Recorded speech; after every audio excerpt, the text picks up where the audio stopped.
Vous êtes un start-up en technologie de l'information, un consultant en technologie de l'information.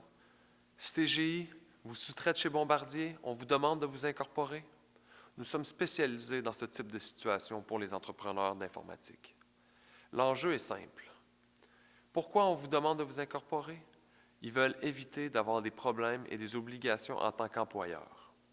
Le secret est l'incorporation.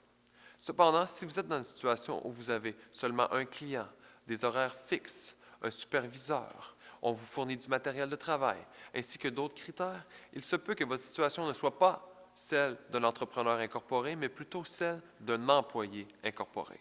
Dans la loi de l'impôt, on appelle ce terme des entreprises de prestation de services personnels.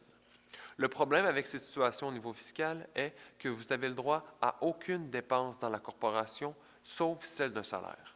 Donc, il suffit dans la plupart des cas de déclarer un salaire afin de mettre les profits à zéro dans la compagnie. Pourquoi? Premièrement, les risques à ne pas faire cela si vous êtes considéré comme un employé sont catastrophiques. Les taux d'impôt peuvent aller jusqu'à 80 %. Donc, ne prenez pas de risques. Prenez le temps d'évaluer votre contrat que vous avez avec CGI ou votre sous-traitant, d'évaluer votre situation.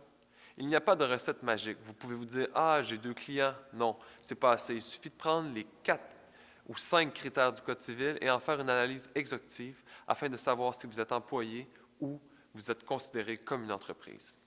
Nous pouvons vous aider dans ce processus.